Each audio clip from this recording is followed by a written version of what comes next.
If you're looking for a home mortgage, look no further than Premise Mortgage. The Premise process is simpler, faster, and more convenient than the competition because of their cutting-edge technology. Plus, Premise is an independent company, yet is backed by a bank. Therefore, they can offer all kinds of products for clients with various needs and deliver an awesome customer experience. Premise Mortgage is licensed in 43 states and counting. Contact Richie Love today at 704-607-1497. That's 704-607-1497. Matt Doherty, the 6'7" sophomore from East Meadow, New York. Leadership is learned. A starter on Coach Dean Smith's legendary 1982 Tar Heels National Championship team with Michael Jordan. Jordan comes down with a rebound. Clears it away to Doherty. Doherty going in against Floyd for the layup. It's good. Leadership is earned. Head coach at the University of North Carolina and the University of Notre Dame. You notice Matt Doherty, he is up working every second of this ball game. Leadership is taught. Public speaker, author, and executive coach. And leadership does not require a title. This is the Rebound Podcast with Coach Matt Doherty. All right, welcome to the Rebound with Matt Doherty.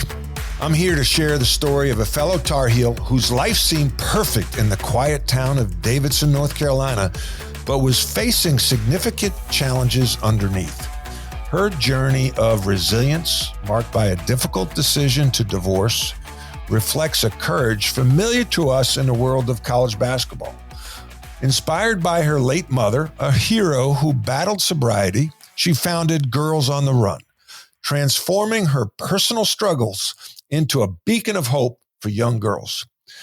Her outstanding contributions have been recognized by Presidents George W. Bush and Barack Obama, earning her the Daily Point of Light Award. Join us as we explore the journey of a woman who turned adversity into empowerment, embodying the spirit of the rebound we admire in sports and life. Welcome to the Rebound, Molly Barker.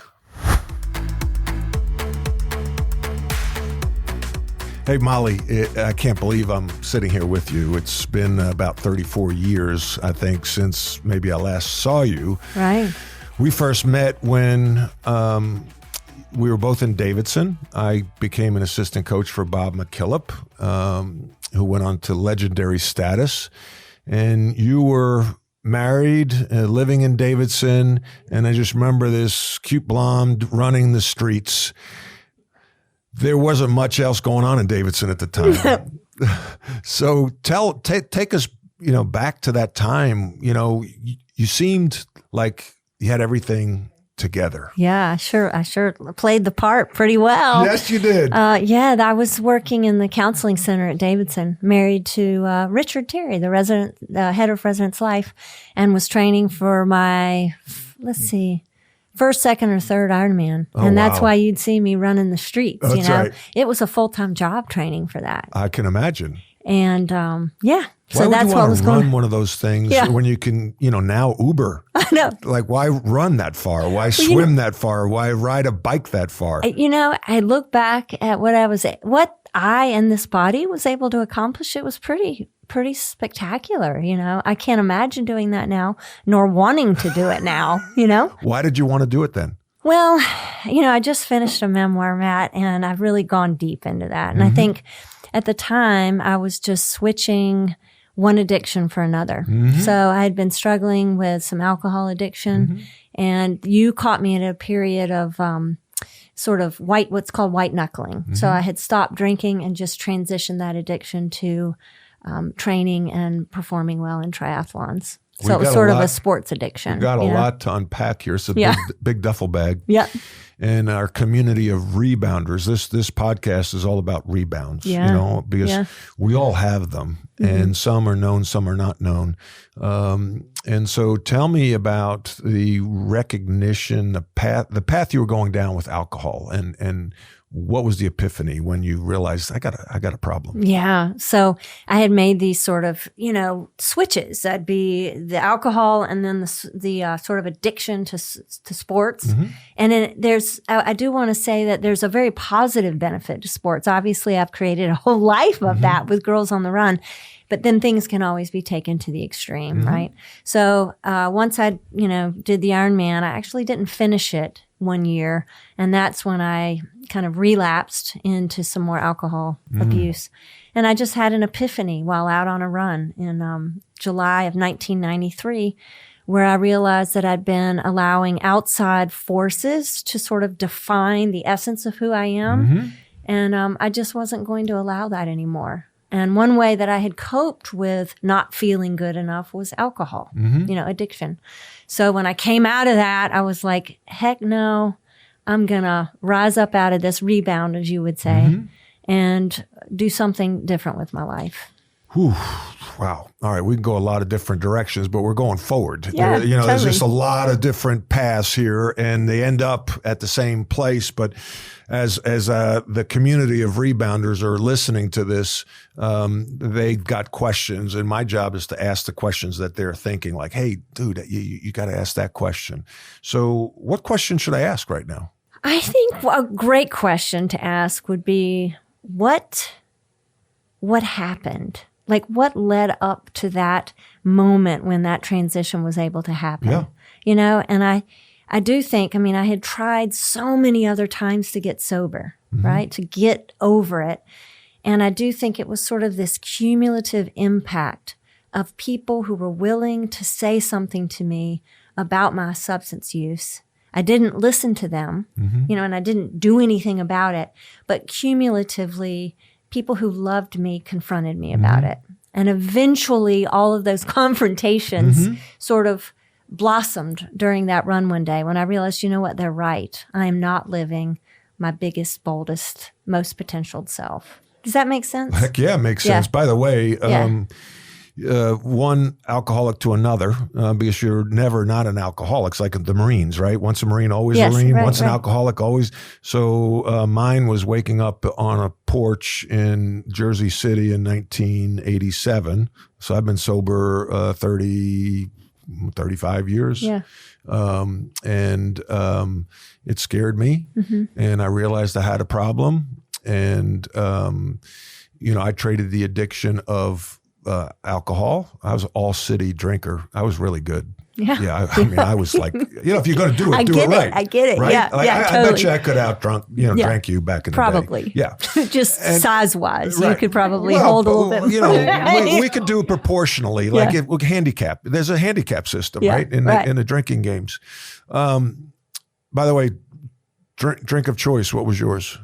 It was anything that was the strongest available. Really? Yeah. Okay. So, I mean, it's incredible. I was drinking to get drunk. Yeah, it wasn't out of pleasure or anything. No, of course not. No, there's a mission, because that's what you do, right? Yeah. You're goal-oriented and you're focused and you're committed. And mine was beer. And then, then it would be, schnapps was kind of thing that I got turned on to in Chapel Hill, to be honest with you. Yeah. Never heard of schnapps. Yeah. I'm like, schnapps? What's schnapps? Oh, this can get me drunk quicker. That's right. Yeah. So I woke up on a porch at the beach of a house that I wasn't staying in, and no cell phones, and couldn't find my way back. Yep. And, like guys would laugh back then, like, ha, ha, ha, and that was funny in college. But when you're 26, then it's like, dude, you got a problem. And I went to a counselor, and she said, that week, she said, you have the symptoms of a chronic alcoholic. And I'm thinking, you said symptoms, so you're not calling me an alcoholic. So there's an out here. And then I felt dirty. Yeah. And then I went to AA. And then I moved down here a few months later, didn't tell anybody because I didn't want people to think I wasn't had my stuff together. I totally get that. Right? I think I wear masks. We all wear masks. I wear 3 masks. I wear 3 masks. I'm a tough guy because I'm from Long Island. I'm a tough guy, right? Athlete. You got to be tough.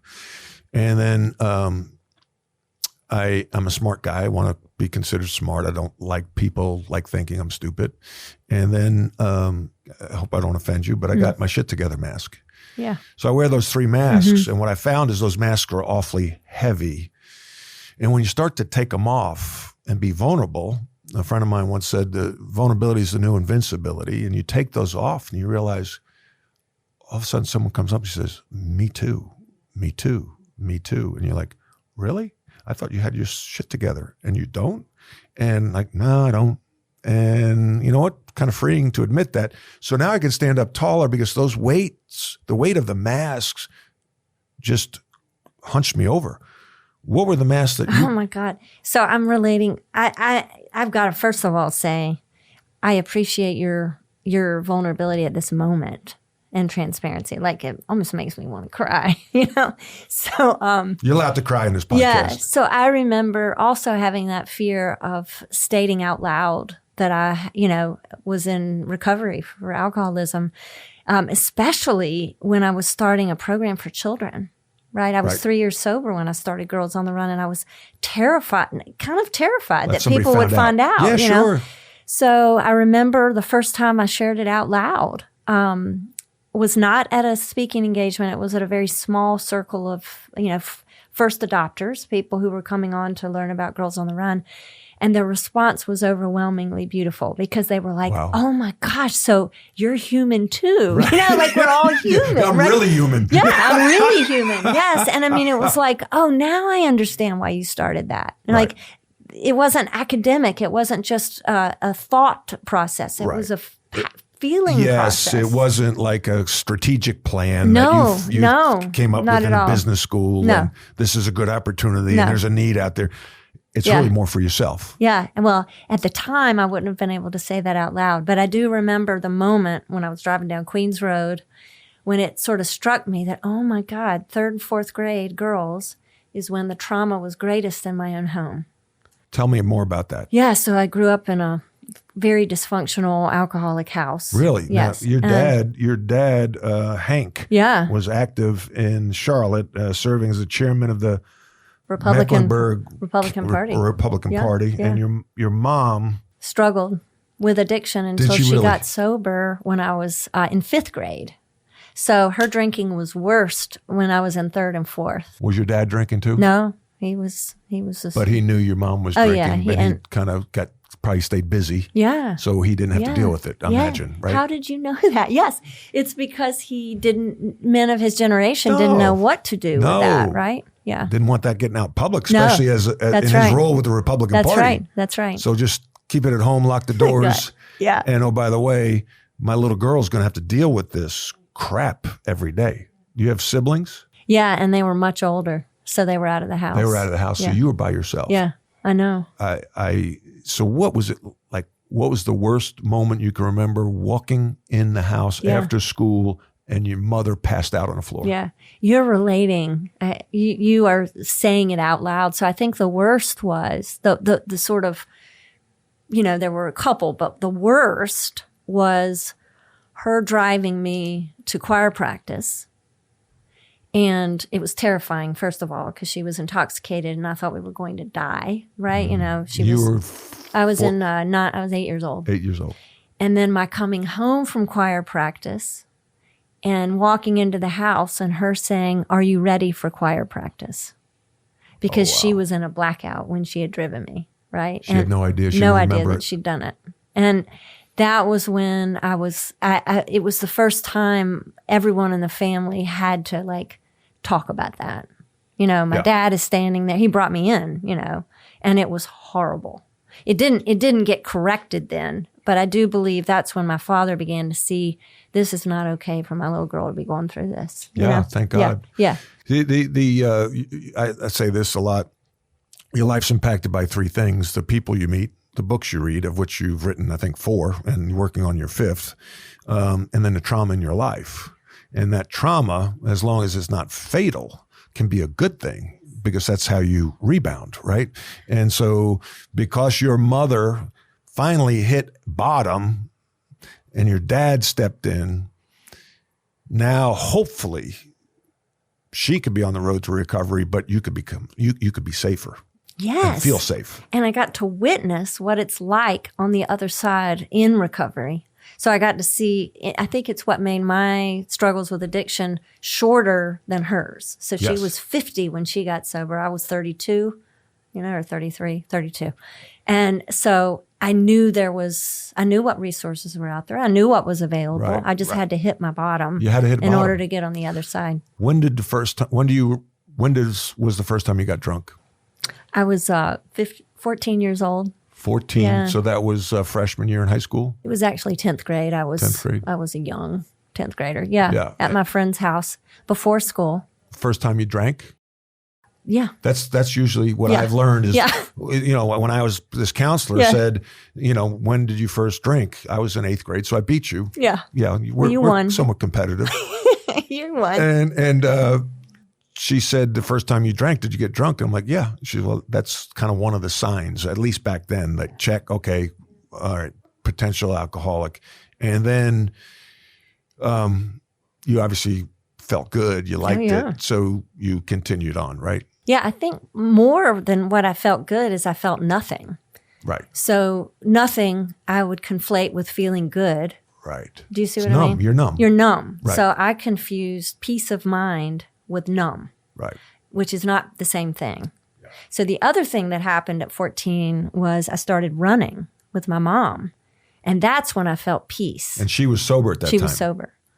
And I could not have made the distinction between peace and numb at that age. Repeat that. That's powerful right there. Yeah. I It's could a good not nugget. distinguish. Yeah. I couldn't make the distinction between peace and numb. They were Right. They were synonymous back then. Yes, but as I've gotten older now, I can definitely tell the difference. Yeah. Peace requires action on my part. Like I have to practice things in order to be at peace, whereas numbness is just escapism. Wow. Practice. I talk about practice all the time. Like leadership is a Of course. practice. Totally. Like you can't just read a book or take a seminar and say, I'm a leader. It's practice, like religion's a practice, Totally. like running for iron. Is it Man iron? still. Really? Still man? You kidding me? And this is 2024, still Iron Man? Shouldn't it be like Iron Person or Something. Iron? Like Iron Human. Iron Human. We'll start. We'll work on that We'll in the do next it now. podcast. Yeah, we'll just Yeah, go. I'll start now. Yeah, Iron we're Human. doing it right here. So you ran the Iron Human. Oh gosh. You said earlier, not feeling good enough. Yeah. Did that come from the outside, or is that your interpretation? So I think I've thought about this a lot. Can you tell that I'm an overthinker? Me too. Okay. Me too. So I Do you think ever that's do like the Myers-Briggs or anything? Oh, yeah. What are you? I'm an INFP. Okay. I'm an ENTJ. Okay, But- but I don't know that thinking don't know. okay, so I haven't taken it in a long time. I might have transferred to a T. Who knows? Yeah. I overthink. I do. And it's I've thought about it this morning. Like I'm overthinking. You think about overthinking? Is that like jumbo, like redundant?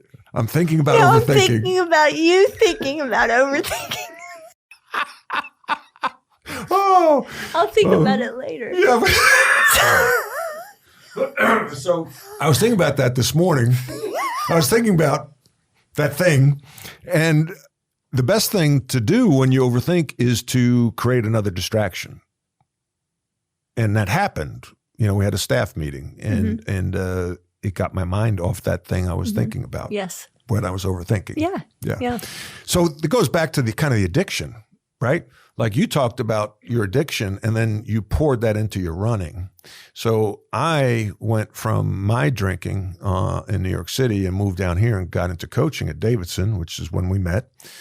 And my addiction became coaching basketball and recruiting players. I became really good at recruiting and passionate about recruiting. And I would wake up and recruit, and I would recruit till 10 o'clock at night. And I remember being in a movie theater, back then it was payphones, and had all the top recruits on the back of my business card, their phone numbers. And I went to the payphone while the movie was being played, and I was in the lobby calling a recruit. And some people thought, you're talk about work-life balance, like nowadays, but that was my addiction. but at least I wasn't waking up on the porch, and it was productive. It was useful, and it's that a felt fine good. line. It's such a fine line, isn't it? It's an internal mechanism to determine how much is too much and how much is right, and it's Balance. a constant work in progress for me. Yeah. I mean, I just recently started training. This was about a year ago for a pretty major bike event, and quickly started losing joy. And started thinking about my numbers, heart rate, like wattage and place, That's why I don't like to compete as much anymore. Mm-hmm. Like even golf, like, okay, shoot, if I don't break 100, it's like, that's a bad round. Like, why can't, I remember my mom was pretty competitive, God rest her soul, from the Bronx, best in the Bronx, she would say. She went to play golf with her friends, and she never played golf. She had a set of golf clubs, but like she wouldn't play much, if any. And I said, oh yeah, I played with my friends. I said, well, what did you shoot? That was my first question. What'd you shoot? She says, oh, we didn't keep score. Like, how do you not keep score? I couldn't relate to that. So nowadays, like if somebody like wants to, because my identity is wrapped up in winning, because I've been fortunate to win at a lot of things since my youth, but now like I don't want to lose at anything, so I'm just not going to participate. I've done that. Yeah. It's kind of a defeatist attitude. It's like, if I can't be in the top, then why bother? Right. So going back to the joy, how did you find joy for this bike event you're participating in? Honestly, I didn't. Yeah, I stopped training for it. It's still, like I said, I'm still a work in progress. I'm still trying to figure that out. I will say that Girls on the Run, when I started that, when I got sober, I sort of rebounded. I love that. Into this joyful approach towards movement, right? Movement of running. Gotcha. I reclaimed that. And there was something joyful about kids and running with kids. It had a different vibe to it altogether. There was an innocence about that, and right? they were just excited. Oh my gosh. Just the fact to run. Yes. As opposed to like you don't have to make a time. No. So that was very powerful. And I held on to that until this recent event. And I'm like, what's going on there? Yeah. I'm still picking that out. Well, you talked about work in progress. Have you gone to the Billy Graham Museum? No. It's right here in Charlotte, obviously. Yeah. It's right near the airport. And you could do it in half a day. And so you go in the gravesite of Billy Graham and his wife, I think it's Ruth, on her tombstone, it said, end of construction, thank you for your patience. Because she saw that sign on a highway one time that, end of the construction zone, thank you for your patience. She put that on her tombstone. That's brilliant. We're all under construction until we die. Yeah. And then I plan on going to heaven. I don't know, but what about you? I hope. You hope? Hoping. Yeah, hoping. I call it the big house. I want to get to the big house. And then I'm going to ask God a lot of questions like, what happened when I got fired in 2003 at North Carolina? You might ask, what question would you ask God? You know what I'd probably say? This shows that I'm still a work in progress.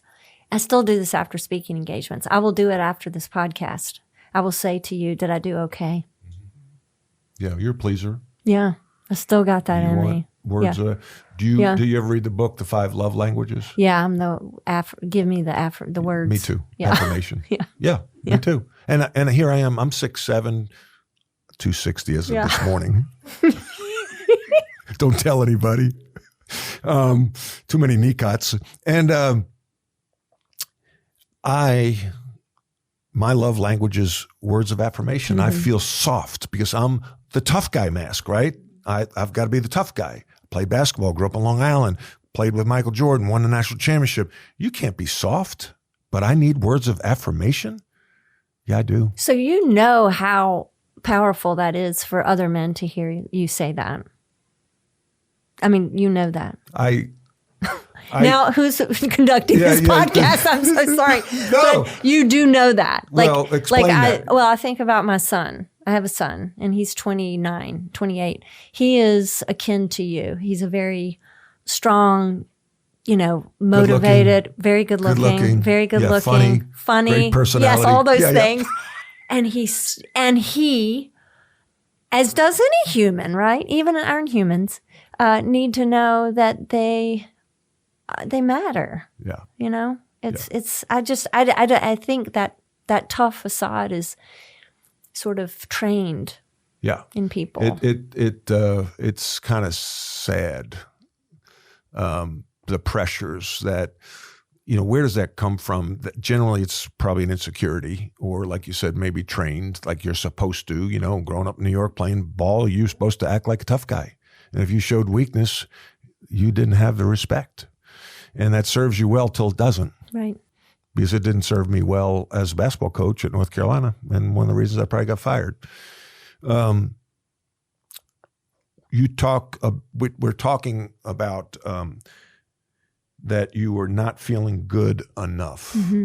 Okay. Oh yeah, I was going to tell you. Sorry, I digress. Yeah, I think some of that was being a woman, growing up during a time in the late 60s, 70s, and 80s where women were expected to conform to a certain set of societal norms. Mm-hmm. As a white female growing up in the South, it was not looked upon kindly or well to express anger. Mm-hmm. So we just stuff it in. Mm-hmm. And allowed all sorts of transgressions against us mm-hmm. because it was terrifying to be ostracized or shamed for speaking up. So I think that's a lot of that not good enoughness was sort of just in the air, mm-hmm. in the ethos mm-hmm. of growing up here. And I think I internalized those. So I began to think they were true. Because you were an overthinker. Yeah. That's how you're wired. Yeah. And there's a term that I've come to understand called internalized oppression. Internalized oppression. Yeah. And explain that. Yeah. What it means is that there's external forces, depending on which box you check, white, black, mm-hmm. What religion you are, there's external forces that would oppress certain groups based on their box.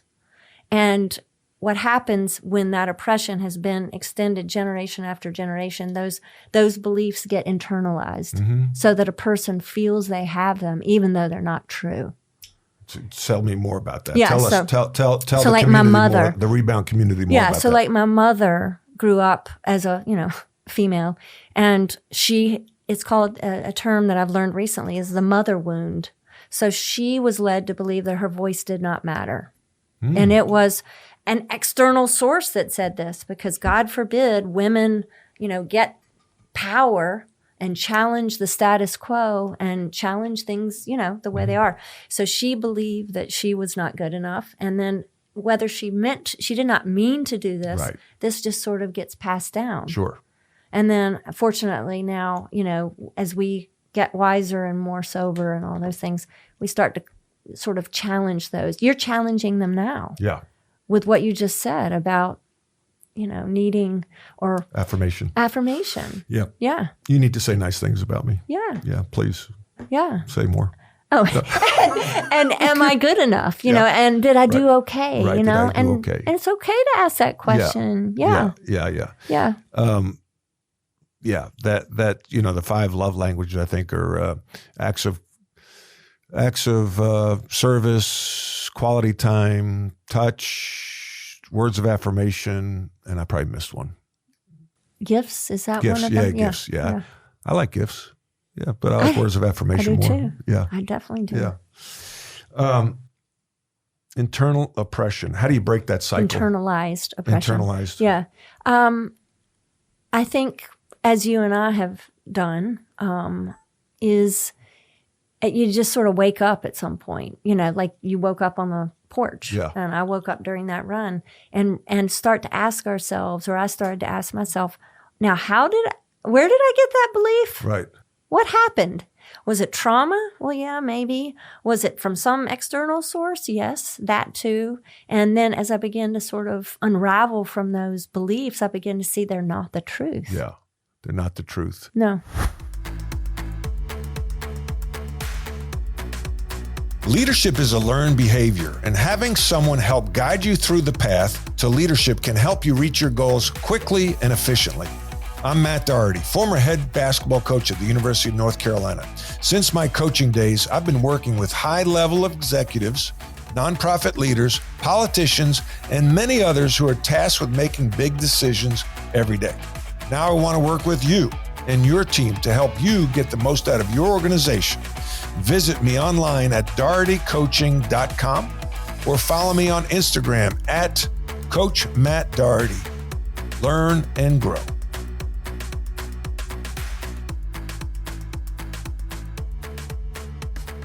Through your life, talk about your life's impacted by the people you meet, the books you read, and the trauma in your life.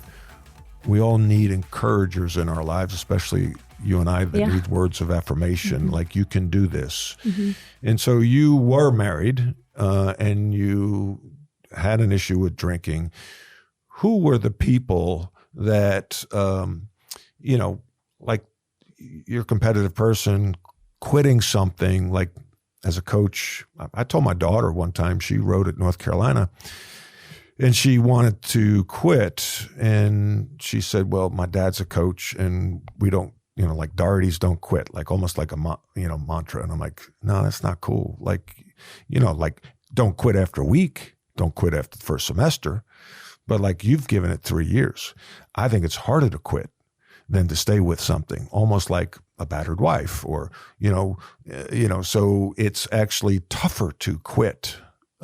So we do need encouragers, people to validate what we're thinking or feeling in our heart. Who were the people in your life that helped you get through that divorce and then helped you stop drinking?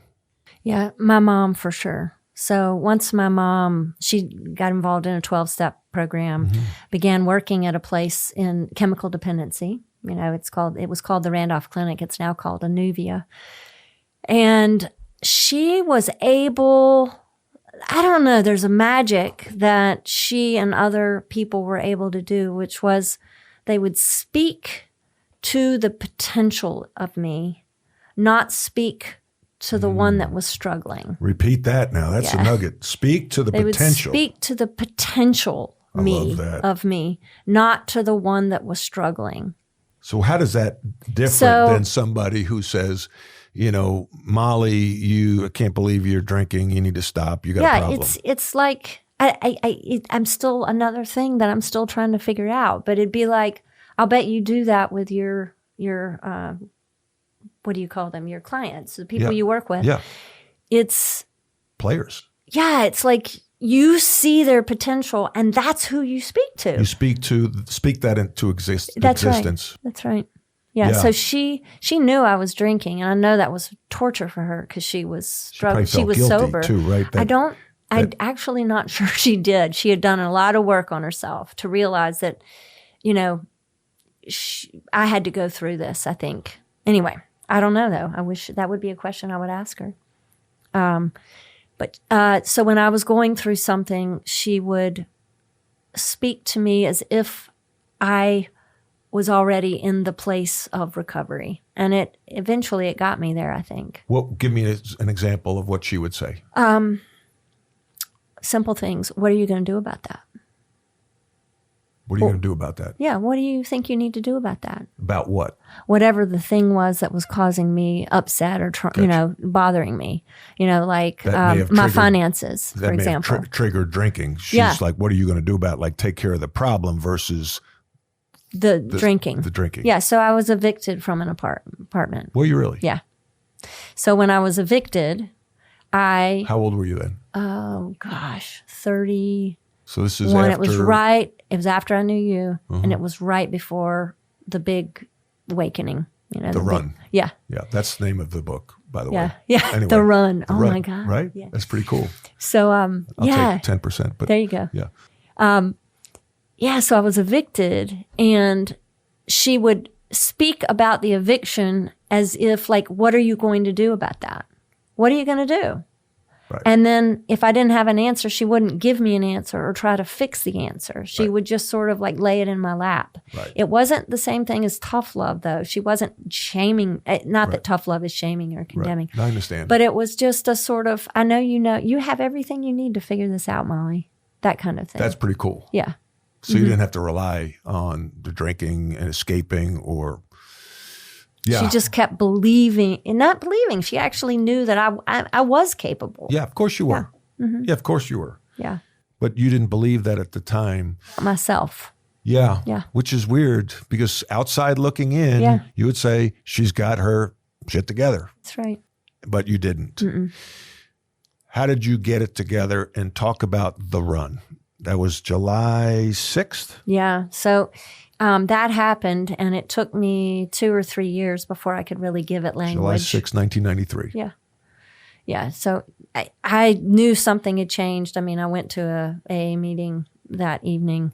I'd been to some before, but this was when it really started to stick. I honestly feel like I had a touch with grace. I don't know how else to name that. Beautiful. Yeah. Touch with Grace. Yes. That's another book. Yes. We got some books here. It was like I love Touch with Grace. Mystery with a capital M, and I don't want to like give it too many words because it will. Touch with Grace is beautiful. Yeah. But that just happened, and it was like on your run. And it was raining, storming, lightning, big storm, lightning. Like God talking to you. Pretty cool. Yeah. What was it like the first time you walked into an AA meeting? Now, the first time I walked in, I was like 17 years old. Oh, wow. Yeah. So I Did knew. you sneak in, like back door, side door? No. I had my first blackout and it had some repercussions related to that. Why are you laughing? What was the repercussion? I was at a friend's mountain house, and it was New Year's Eve, and sure, just some horrible things, Gotcha. with a boy and stuff like that, And I was terrified. I'd never had a blackout before. Like, what happened? What happened? So I was totally game. I would call that my first bottom. Right. I had like 8. 8 bottoms? Yeah. Yeah, well, it's a little more than a 6-pack. Yeah, exactly. So, and that's the other thing, isn't it true about people in sobriety? We get to a point where we're able to laugh about it. Of course. Yeah, Anyway, so I went to an AA meeting, and I immediately was like, oh, I'm not like them. No, you're not. No. But yes, you are. Yeah, exactly. Yeah, and some of them look like me.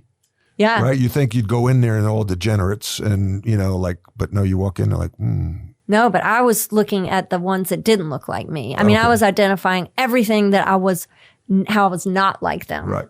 And so I went once, and then that was that. And then I remember going in this final time, the last bottom, and it was like relief. I mean, the proof was in the pudding. I could not drink, and there was a surrender there that was just so gorgeous. There was a surrender there that was so gorgeous. What hit you in that meeting that made you realize I need to stop? I just knew, and that is the piece of sobriety that one of the greatest gifts is this notion of surrender. Mm-hmm. Just letting go. No. God's trusting the process. Trusting the process. Coming in here and just trusting that our words right now will lead us to where we need to go and to whoever's listening. Yeah. That's really, really cool. All right. Girls on the Run, talk about that, how that got started, what you dreamed about, and how it turned into a massive success to this day. Oh, I know. It's wild. Yeah. So during that period of the awakening and the 3 years later that I started the program, I began to do a lot of research on what did happen such that I didn't feel good enough. And I began to explore a lot of these oppressive forces, sexism and other things that were happening, and thought, wouldn't it be cool to give little girls a place where they could be themselves and begin to understand what some of those negative messages were, so when they came, they'd be able to resist them and stand up for who they are. Anticipation. Yes. So, and in a age-appropriate way, Mm-hmm. So pulled together some research, met with a variety of, I had a master's in social work, so was able to call upon some older professors. So I wrote this curriculum based on all of this research stuff. And then I went to Charlotte Country Day, where I was a student and a teacher. And I said, I have this program that I'd like to start. And the after-school coordinator didn't quite understand, because I was speaking about these sort of oppressive forces at the same time that I was talking about joyful movement. But he said, yeah, let's do it. And so 13 kids signed up. And it was amazing. And then those 13 kids told 13 others, and then we had 26, and then it just grew like amazing. Oh, how did that feel? Like, I'm getting goosebumps because I love these stories. Mm-hmm. Talk about Rebound, right? I mean, this is a heck of a Rebound story. So you decide to launch this program, and they say yes. So you probably, how did you feel walking out of that meeting? And did you race out of it before they changed their mind? So have you read my book? No. Because it's fantastic. You're asking the right questions. Thank no you. one has ever asked me that question. Wow. Thank you. So the first thing I did was I had my son at the time. I ran, not literally, sped over to my mother's house because she was watching my son. And I walked in and I said, they're going to do it. And she, having seen, everything that I'd been through and what she had been through, I mean, we just couldn't believe, we could believe it actually. But that was the first thing I did. You turned a negative into a positive. The power, someone that's quote the other day, the power that you have to influence your past self. Oh. I butchered it, but you know what I'm talking about. It. Like, you are impacting these young girls, which were you. And I, with what I try to do is help people avoid the landmines I stepped on as a leader. Oh, wow. So they sign up. They actually sign up. Like, you build it and they will come. They sign up. And that first meeting with the young girls, what was that like? That was incredible. First of all, 3rd and 4th grade kids are some of the most loving, welcoming, accepting human beings. So I show up and they're like already holding my hands and walking out to the track together. Really? Yes. And they were like, what's your name? Who are you? Blah, blah, blah. And I'm like, I'm Molly, and they were all introducing themselves, and we sat in a circle, and I can remember saying, and this is what Girls on the Run is. It's not about running. You can skip, hop, jump, roll, cartwheel, or walk. It's whatever you do in life to move forward. Whatever you do in life to move forward. Yeah. Is that your motto? No, it's still cool, carried out though. I mean, it's still said at all of the Girls on the Run meetings. Yeah. So where did it go from there? Yeah, so we did that 12 lessons together, and everyone was changed, including myself, and the parents were overwhelmed with what was happening. There was magic. How did the girls change, and how did you change?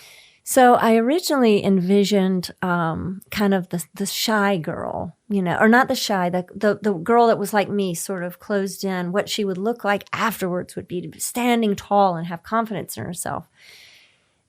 And that wasn't every girl that came. There were a lot of girls that already came with confidence, right? They're feeling pretty good. It was about being themselves and however that confidence expressed itself. And so it was like celebrating the essence or the spice of each girl, And by the end, they were all able to articulate what their offering to the world was at that age. That was pretty amazing. I mean, we talked like that. What year?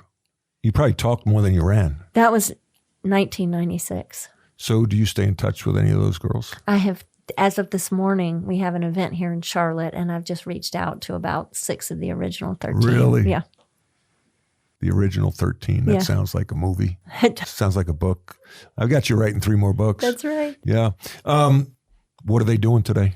Oh, my gosh. So, one of them is a physician's assistant. One of them is inherited sort of her parents' job or business. Mm-hmm. Another one Does she need an executive coach? I'm sorry. She could, maybe. Yeah, well, Another we'll one talk is after the show. working in sustainability for Nike. For Nike? Mm-hmm. Oh, wow. Cool. Yeah. How does it make you feel? All that? Yeah. I don't think I can fully comprehend the impact the program's had. Just like, you think of the, hundreds, thousands of people you've touched. It's just hard to grasp that, right? And maybe I will at some point. I'm still, kind of just At peace touching or people day to day, What's Girls on the Run like now? And I understand you've kind of stepped away from an active leadership role. What is the program like now? It's incredible. How many leadership. girls are involved in it? Yeah, I think this year they served around 110,000. So it's Whoa! Repeat that. Yeah, this one year, or I think it's one season. I don't know if it's year or season. 110,000. I know that Started out with 13. Yeah, and now 110,000. it's served over 2.25 million kids. 2.25 million kids. Like, just think of that, Molly. No, right? I know, it's wild. Like you. Yeah. My mission is to make a positive impact on the people we meet at Doherty Coaching, and we work with while dropping breadcrumbs to the Lord. You've done that over 2 million times. Like, there's a special place for you in heaven. And I will say this, that my direct impact, though, this is something I want to remind people, my direct impact is probably in the hundreds, like the people that I've met over the course of that time. Are you trying to minimize your I'm not impact? minimizing it, but I am showing the power in that. Well, right? it's compounding. Yes, It's yes. like you're It's like a investing wake. your money. It's like a wake behind a boat. So Right. I'm the boat chugging along, and that Right. wake, as you That's get older, just gets wider and wider. That's right. Yeah. So tell us about your books and what's next. So the past books are the past books, to tell you the truth. I am most excited about this one that I've recently written. So it's a memoir, and it starts with my mom and the relationship we had when I was little before she got sober, and then the relationship we had when she was sober, and then my struggle, and then the relationship we had after we were both sober. And it's really a tribute to her, I guess, but her role in helping create the vision for Girls on the Run. So it's sort of a really deep look at the origin story for the program. Is your mother still alive? No.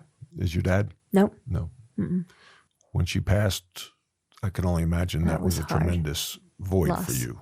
Big time. She died in 2002, so it's been a while. Who's filled that void? Like, Yeah. Who is on your personal board of directors? Who's your best friend? Yeah. My sister. Your sister. Yeah. Emily, who I'm talking to her this afternoon to report on how this podcast went. Yeah. So, she's just amazing.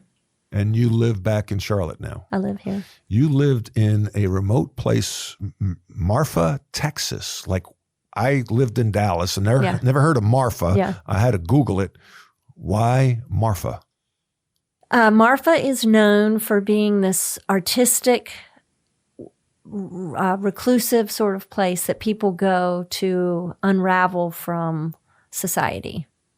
Minimalistic kind of It's town. very minimal, yeah. And I went there because I didn't know exactly why, but I could tell you now why I went. I went because I had forgotten sort of who I was before Girls on the Run. I had to get back to the conversation that we're having now. It's like I'm more than Girls on the Run. Mm-hmm. What I mean? So was your identity wrapped up in Girls on the Run? Yes. You needed to get your identity back. Yeah. It's I so get it. easy. Oh, I get Yes. it. My identity was a basketball coach, Yeah. and I lost that identity, and I was falling off an Empire State Building without a safety net. Now, you chose to step away from Girls on the Run, I right? did. Oh, yeah. Yeah. I didn't Yeah. choose, Right. but so you had so who are you? Who is Molly Barker? I am a work in progress. I am a ray of light Ray of Light. I love it. Another book. I am. I think that's it. Yeah. I just am. Yeah. And that varies depending on lots of things, whether I've gotten enough sleep or had my prayer time in the morning or whatever. Yeah. I don't think you answered the question, when you get to heaven, what are you going to ask God? Yeah. Well, besides did I do okay? Did I do okay? Did I do okay? Yeah. I think you've done okay. Yeah. I don't think I would have a question. I think I would say thank you. Now I think I'm the one that's getting, I'm not the tough guy. The tough guy mask is off. I'm really blessed that this is fun. Totally. And I love to dive deep. And we dove deep for the Rebound community. You continue to impact people through things like this and the Girls on the Run program and your memoir. And I hope it's not another 34 years before I see you again. Thank you for being on the show. Thank you for this. Leadership is a learned behavior. You're a leader whether you're a parent, a coach, a business owner, or a friend. We all lead in some way, shape, or form. Thanks for listening. I welcome any and all feedback.